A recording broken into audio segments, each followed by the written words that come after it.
welcome back to the True Transformation channel.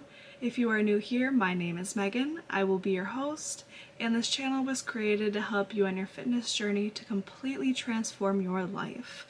If you like this video, please click that like button, and if you'd like to see more videos like this, go ahead and subscribe. Without further ado, let's get into it. Types of activities that you're going to want to understand and implement into your routine.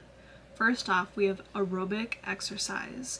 You're going to want to do at least 150 minutes per week of aerobic exercise. This could be walking, which is a huge one that I see in my clients when they start off. Helps them to go to maybe hiking and then swimming or cycling, running even. These will be good sources of staying active and having variety. And then we have anaerobic exercise, which is lifting weights, power lifting. That is going to be a source that can help you optimize muscle gain so that you can get that definition. When you are picking these types of activities, make sure these are the things that you enjoy doing or that you want to implement, or at least when you're doing weightlifting programs, that they are consistent throughout week to week and day to day so that you can excel your progress. Nutrition is going to be an incredibly important factor when it comes down to resupplying your body. Are you resupplying it with junk food, which is not actually resupplying? Or are you resupplying your body with high nutrient dense foods, which is going to be resupplying it? Because you have vitamins, mineral, nutrients inside those foods rather than highly processed foods that are going to bog you down. So that is the biggest thing when it comes down to nutrition, that you're having whole foods. This can be pretty tricky, so I would highly recommend consulting with a professional such as a registered dietitian or a personal trainer that is certified in nutrition, so that they can give you some guidance throughout that whole phase and figuring things out that is going to be best for you. Consistency is so important. It's such an important factor. So with consistency, in order to keep it, I would say planning the day ahead, planning the week ahead, planning the month ahead, being like, okay, the night before I need to lay out the clothes for the gym. I need to lay out my uniform for work. I need to make sure that the food is prepped in my fridge so I can just take it and put it in my cooler for the day.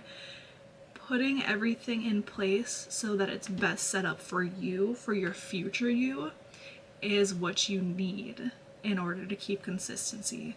If you wake up in the morning and you're like, oh, I gotta take 30 minutes to an hour just to get everything set up for the whole day. What if something goes wrong? What if your sink starts leaking and you have to clean that up? Then you're running late even more than you already had planned. Having everything set in place is kind of like a relief to your future self. So if you have time the night before, I would highly recommend setting the next day up for yourself. You're doing your future self a favor to staying consistent. Progression and progress. With this is going to be one where you're definitely going to want that goal, short-term, long-term, smart goals as well. But another big thing that I would recommend is weekly check-ins as well as daily check-ins. When you start to get used to the weekly check-ins and adhere to that, I would do daily check-ins as well. They don't have to be as thorough as the weekly check-ins, but the weekly check-ins keep you on track and set you up. What do I need to improve for the next week? What can I learn from this last week? Make sure that you have some sort of tracking system, whether that be digital or that be physical on a piece of paper in a book, tracking your training, writing down, I did 30 minutes of cardio today on the treadmill. I did 40 minutes of weightlifting, and I targeted my chest and shoulders. having that written down is going to help greatly with seeing where your progress is going, because if you kind of just wing it, you're like, oh, I think I did da-da-da last week, and I think I'm better with da-da-da this week. You're kind of just aimlessly hoping for things to get better. So make sure you have that intentional writing on piece of paper or digitally down so that you can keep progress of that, as well as having progress photos to look at, because you see yourself every day and maybe you don't realize the change in your body because you see yourself every day. But if you stuck to it for a month, you saw a person in the beginning of the month, and then you see a person that you haven't seen for a month at the end of the month, and they're like, oh my gosh, look at you, what have you been doing? They're gonna notice it much more than you will, because they don't live your life every single day. They don't see your body every day unless it's your partner, maybe. But that is going to be a key role on tracking your progress. Recovery. I could go so in depth about this, but I'm going to make a completely different video on recovery. I'm going to just skim the surface of it.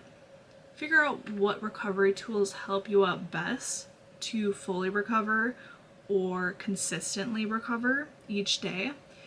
And you might have more intense recovery days or methods when it comes to more intense training days. Say you have a full leg day, you're going to do maybe 3 to 4 recovery resources rather than just that one. And these could be foam rolling, stretching, cold therapy, compression, float therapy. I could go on and on and on. I'm going to make a whole different video on it. So if you want to watch a video on that, I'm going to be releasing that this next week, and I'm excited to let you know further. But sleep is also another one that is greatly impacted. So make sure you're getting a full night's of sleep, at least 7 to 8 hours. People might be like, yeah, I can run off of 4 hours of sleep. Okay, Bill, you can run off of 4 hours of sleep. Good job. You're the man. But you're not going to recover as much as you could, and you're not going to function or be nearly as successful or get as many things done or perform as well as you could with 7 to 8 hours of sleep. So it's not always the best thing to be able to pull off 4 hours of sleep. Lastly, I would like to say staying in tune with your body, being very aware of where you're physically, mentally, maybe even spiritually at, is a huge one. So it is your temple. Make sure that your temple is where it needs to be. You're aware of where it is, what's going on, what you're feeling, how you're feeling.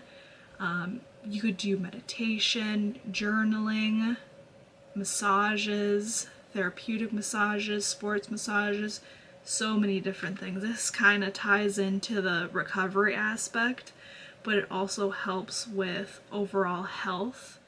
Thank you for watching this video. If you liked this video, please hit that button below. And if you'd like to join the True Transformation family, go ahead and hit that subscribe button. And as always, I hope you have a wonderful day, and I will see you in the next video.